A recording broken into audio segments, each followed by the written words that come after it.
बिस्मिल्लाहिर्रहमानिर्रहीम। Hello, welcome back to my channel chemistry zone. आज का जो हमारा टॉपिक है that is Planck quantum theory. Last topic हमने पढ़ा था वो था न्यूट्रॉन्स। आपके पास न्यूट्रॉन की कैसे डिस्कवरी हुई। ठीक है, हम चैप्टर पढ़ रहे हैं स्ट्रक्चर ऑफ एटम।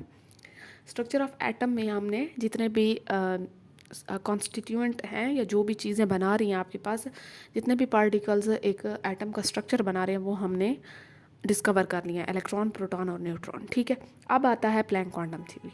आपके पास प्लैंक एक साइंटिस्ट था जिसने अपनी थ्योरी दी थी। इस थ्योरी का यहाँ पे क्या लेना देना है हम ये पढ़ेंगे। ठीक है, यहाँ पे आपको स्क्रीन पे नज़र आ रहा है कि प्लैंक क्वांटम थ्योरी। अब देखिए, Planck quantum theory was discovered to solve the ultra violet catastrophe an issue where classical physics predict infinite energy for black body radiation which didn't match experiment data. ठीक है, to fix this Planck quantum propose that energy is not in continuous form but it is emitted or absorbed in discrete packet called quanta, with each quantum energy related to its frequency by the equation E is equals to hv. This principle, while initially applied to radiation, was fundamental to later atomic models such as Bohr model, which is incorporated quantization to explain why electrons don't spiral in a nucleus. यहाँ पे ये इतना बड़ा paragraph पढ़ना और इसका मकसद क्या है मैं आपको बताती हूँ। सबसे पहले क्वांटम आया था। क्वांटम ने ये कहा था कि आपके पास कोई भी ब्लैक बॉडी आप ले लें। ठीक है, आप ब्लैक बॉडी ले लें, उसमें आप उस पर रेडिएशंस डाल दें। उस पर रेडिएशन डालते हैं तो वो एब्जॉर्ब करती है, एमिट करती है, लेकिन ये जो एनर्जी का निकलने का प्रोसेस होता है दोबारा से वो एब्जॉर्ब करके दोबारा जो एमिट करती है वो हमारे पास डिसकॉन्टीन्यूअस फॉर्म में होता है। ठीक है, क्या चीज़ होती है? डिसकॉन्टीन्यूअस फॉर्म में। अब वो डिसकॉन्टीन्यूअस फॉर्म को उसने कहा था कि वो एक पैकेट्स में होते हैं एनर्जी के। जैसे आप किसी भी चीज़ का पैकेट ले लें, आप एक स्वीट ले लें, जैसे वो होती है कैंडी होती है उसका होता है, या आप किसी भी चीज़ का पैकेट ले लें। उसने कहा था इन पैकेट्स को क्वांटा। ठीक है, इसने कहा था कि ये क्वांटा है हमारे पास और ये हमारे पास डिसकॉन्टीन्यूअस फॉर्म में होते हैं, पैकेट्स की फॉर्म में। अगर मैं लाइट की बात करती हूँ तो वो मेरे पास फिर फोटॉन्स आ जाएंगे। ठीक है, यहाँ पे देखें, अब उसने अपनी इक्वेशन भी दी थी इसमें। यहाँ पे ये जितनी भी थ्योरी थी ये बाद में जितने भी एटॉमिक मॉडल आए थे ये उन पे अप्लाई हुई थी, इसीलिए हम इसे स्ट्रक्चर ऑफ एटम में पढ़ रहे हैं। अब मैं आपको एक चीज़ बताती हूँ। चलिए जी, यहाँ पे देखें, आपके पास मैंने कॉन्टीन्यूस फॉर्म लिख दी है और डिसकॉन्टीन्यूस फॉर्म लिख दी है। मैंने दो फॉर्म्स लिख दी हैं। इनको समझाने का मकसद ये है कि प्लैंक क्वांटम ने क्यों थ्योरी दी थी अपनी, ऐसा क्या चीज़ थी। उसने तो ब्लैक बॉडी रेडिएशन की बात की थी। ठीक है, उसने as a experiment black body ली थी, एक बिल्कुल ब्लैक बॉडी ली थी, मीन्स के कोई भी ब्लैक ऑब्जेक्ट लिया था। उसने ये कहा था इस पर जब रेडिएशन आती है तो ये एब्जॉर्ब कर लेता है। ठीक है, अब उसने कहा कि ये जितनी भी एनर्जी होती है ये in the form of discontinuous packets, quanta आप कह दें या फोटॉन्स कह दें। ठीक है, यहाँ पे मैंने कॉन्टीन्यूस फॉर्म लिया है। लेट सपोज आप अगर डेली लाइफ में देखते हैं तो आपके पास बहुत सी चीज़ें हैं। फुटबॉल खेल रहे हैं आप, क्रिकेट खेल रहे हैं आप, कुछ भी करें आप, कोई व्हील ले लें, कोई पैडल ले लें, ये मैक्रोस्कोपिक लेवल पे हैं।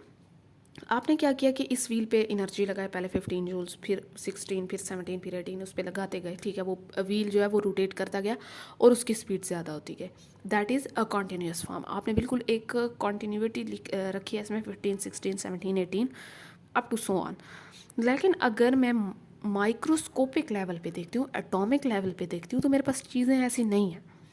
अब प्लैंक क्वांटम भी कुछ ऐसे ही कह रहा है। जो प्लैंक साइंटिस्ट था उसका भी कहना कुछ ऐसे था कि हमारे पास जो दिखने में चीज़ें होती हैं that is in the continuous form, लेकिन हमारे पास माइक्रोस्कोपिक लेवल पे चीज़ें ऐसी नहीं होती, वो डिसकॉन्टीन्यूस फॉर्म में होती है एनर्जी।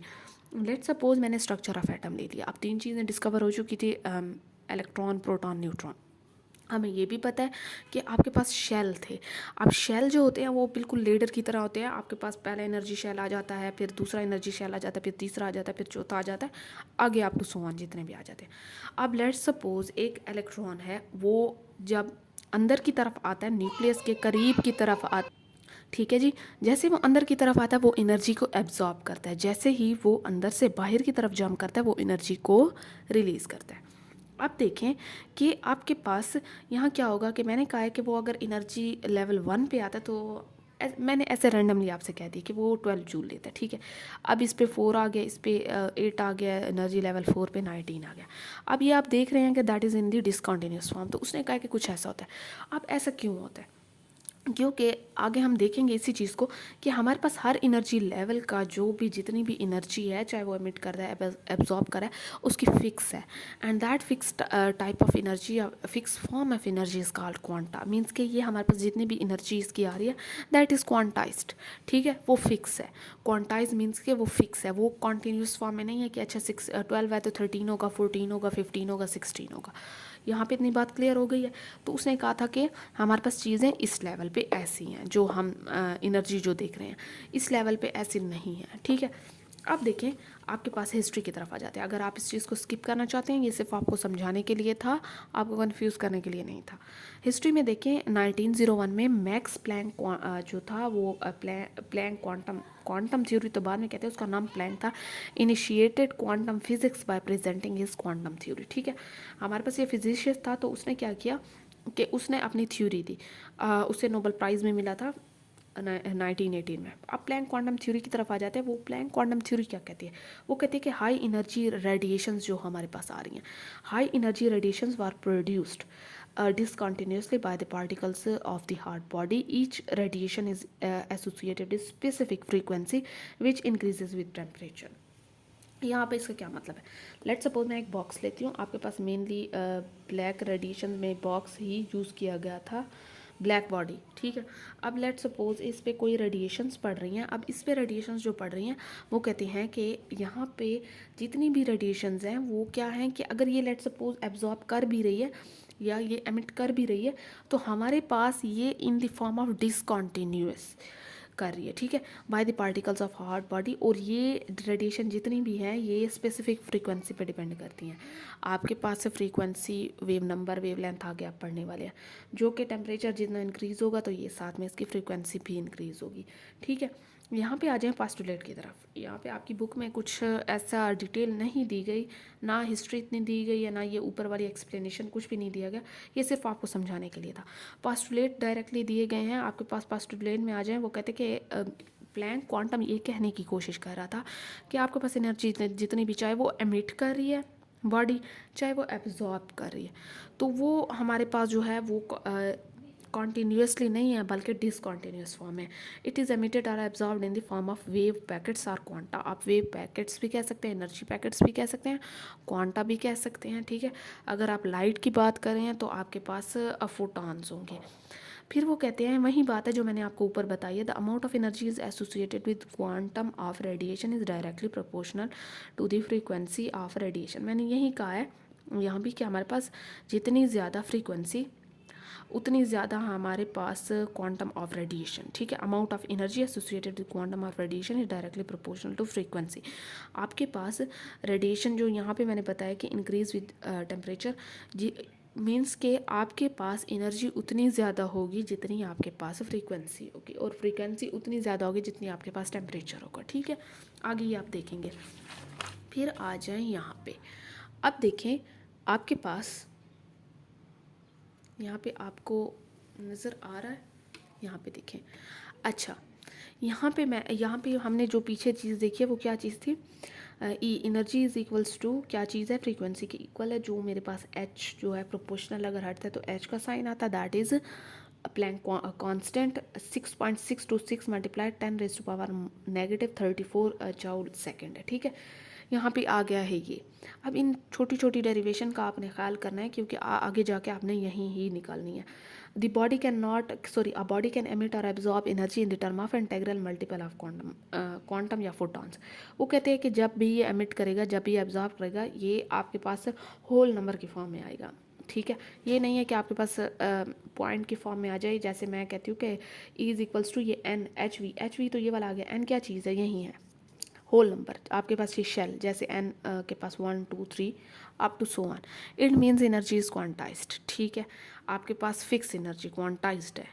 अब देखें कि फ्रीक्वेंसी की तरफ आ जाते हैं। फ्रीक्वेंसी वेवलेंथ मैंने इसलिए आपको पढ़ाना यहाँ पे ओके क्योंकि इसकी डेरिवेशन में यही चीज़ें ही आ रही हैं, ठीक है।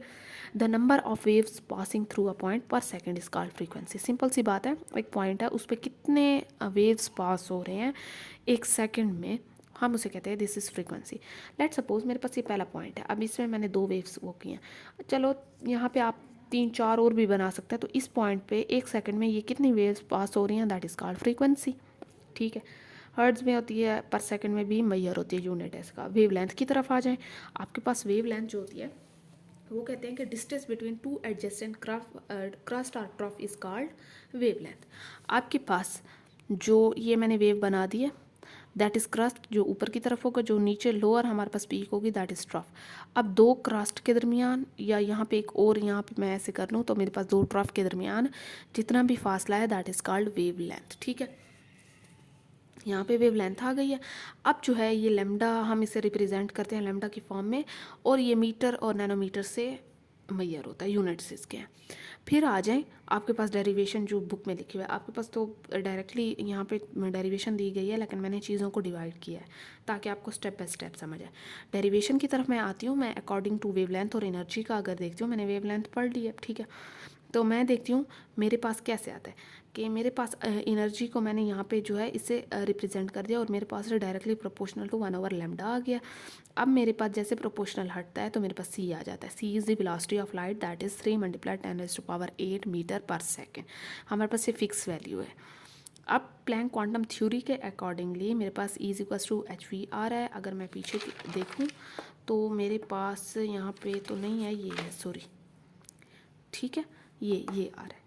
अब मेरे पास जो है ये चीज़ आ गया, मेरे पास यहाँ पे ये जो v है मैंने इसकी वैल्यू यहाँ से निकाल के ये डायरेक्टली इसमें पुट कर दिया, ठीक है। The greater the wave length of radiation lower will be energy. आपके पास ये कहीं भी आप पढ़ लें, कहीं भी जितनी फ्रीक्वेंसी उतना आपके पास उसकी जो है वो इंटेंसिटी ज़्यादा होती है वेव की। जितना आपके पास बड़ी वेव लेंथ उतनी उसकी हमारे पास जो है शिद्दत कम हो जाती है या एनर्जी कम हो जाती है, ठीक है, इंटेंसिटी कम हो जाती है। यहाँ पे आ जाए वेव नंबर की तरफ, ये 3 चीज़ें बड़ी ज़रूरी हैं आपके पास।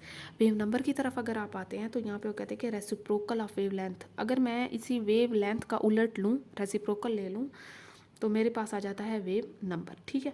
वेव नंबर का मेरे पास यूनिट क्या चीज़ है, एंगस्ट्रॉम नैनोमीटर। एक एंगस्ट्रॉम जो है वो 10⁻⁻10 मीटर के इक्वल है, नैनोमीटर जो है वो -9 मीटर के इक्वल है। अच्छा, ये आपके पास जो वेव नंबर है ना वो आप उसे यहाँ पे रिप्रेजेंट भी कर सकते हैं इस किस्म का, ठीक है, रेसिप्रोकल। यहाँ पे देखें एनर्जी और फिर वेव लेंथ का क्या वो है। मेरे पास ये फाइनल इक्वेशन निकल आई है। मैंने क्या किया कि मैंने वेव नंबर लिया और मैंने मैंने ये क्या चीज़ लिया है, मैंने ये 1/, रेसिप्रोकल लिया जो मेरे पास किस चीज़ के इक्वल आ रहा है, वेव नंबर के। वेव नंबर को आप इस तरीके से रिप्रेजेंट कर सकते हैं। बस मैंने यहाँ पे इतना किया है कि मेरे पास energy is equals to hc, और मेरे पास क्या आ गया है, मैंने ये लेमडा, ये देखिए यहाँ पे देखें, जैसे ये है hc, मैंने वो कर दिया है और मैंने यहाँ पे ये लिख दिया। तो मैंने इसी की जगह ये किस चीज़ के इक्वल है, इसके इक्वल है, मैंने ये लगा दिया, बस इतनी सी बात थी, ठीक है। The energy of radiation directly proportional to wave number, बस इतना ही हमारे पास था। आई होप सो आपको समझ आ गई होगी कि हमारे पास ये क्या चीज़ थी और क्यों आई थी और क्यों प्लैंक ने काम किया था इस चीज़ पे।